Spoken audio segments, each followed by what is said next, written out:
Welcome to It Is What It Is, the edition where I just have to accept that it is what it is. I'm Esther with Esther's VSG Trek. This is my week 62 post VSG surgery. I went to Mexico with Mexico Bariatric Center and La Doctora Luisiana Valenzuela performed my surgery. It was great. I'd do it again. It is my week 45 keto in that lifestyle. It just works for me. I really enjoy it. Biggest suggestion, especially if you're considering VSG, is still research different lifestyles, because the VSG will consume your life for 6 to 8 months, and then after that you're kind of normal. You're kind of really normal in the sense that you can eat anything. Maybe not as much of it, but the world is your oyster, and you have to decide how you want to tackle things. Do you want to be a lot of protein, a lot of fat? There are high carb diets too. People make it work. So what do you want to do after? And I really do like keto. I'm coming to you at 172.6. That's a gain. I don't know of how much.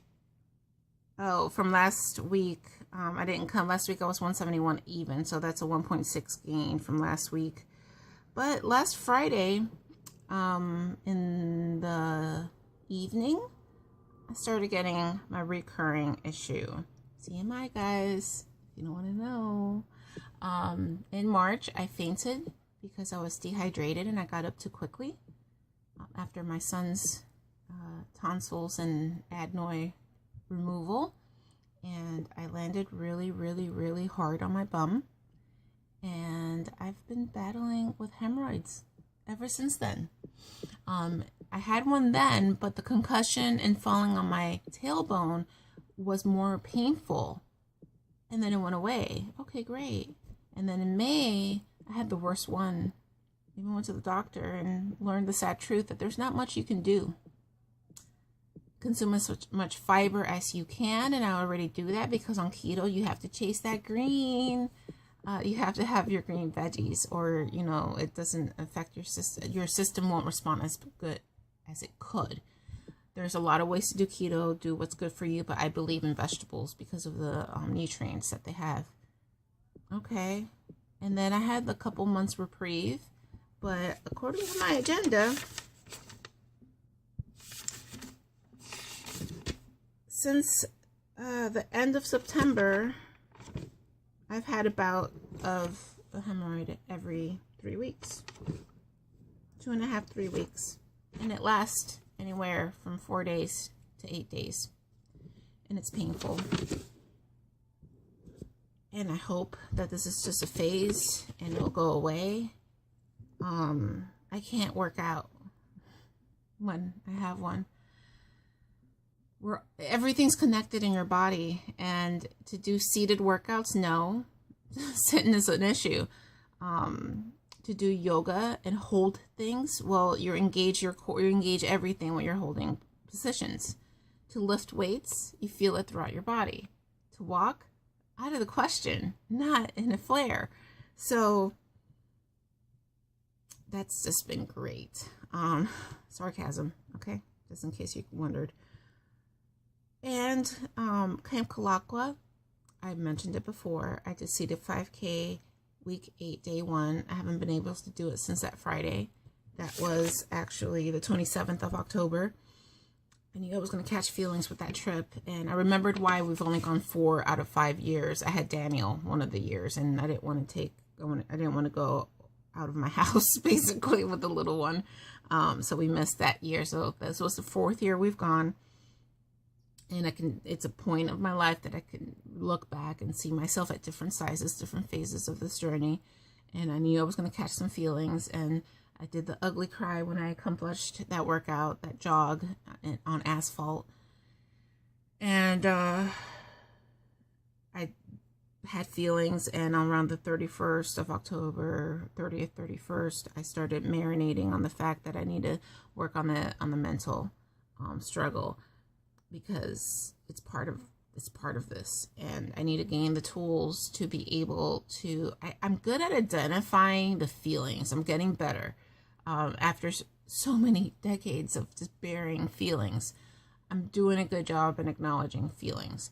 Now, what to do with them? I need the tools to be able to like be accepting of what's coming up and let it go. And eventually my goal is to be able to be like, whoa now feeling, we're good. We felt this before. Do you have anything new of value to give me? No? Okay, then carry on through. No need to stop here. No pit stops in the mess train, the inner fatty train, the self-sabotage train, because it's not all done with food now. It's also, it's like gone to different realms and stuff. So I am reading several books. I've shared them on Instagram and on YouTube. The review on The Real You, I'm almost done with that. It's a very interesting book, whether you have siblings or not. I have always believed that you're a product of your environment, and the closest environment that you're exposed to is your family, whoever raised you, biologically or not. And then birth order is what this book kind of goes into, and there's other intrinsic characteristics that you pick up from your birth order. But it even says in the book that if there's large gaps between your siblings, then you're a blended type. So guess what? It couldn't be straightforward and clear for me. No, I'm a blended because my sisters, the oldest one is 12 years older than me, the next one's 10 years older than me, and the next one is 6 years older than me. And anything more than like 3-4 years in between, you end up being blended. I have characteristics of being an only child, of being a last born, and it just all gets jumbled up. So I am finding good information there. And what I keep telling myself about this No Fear November, the work I want to do with the mental issues, the hangups that I have, is that it's not going to be overnight. I'm not going to resolve anything overnight, but I am looking to make huge strides. So that's the review on that book. I would recommend it. You got to realize where you are in the pecking order of life. I mean, yes, family's one part, but then society, and then the things that you've picked up because of your peer group or just the generation that you grew up with, it all plays a factor, and I'm hoping to get a handle on it.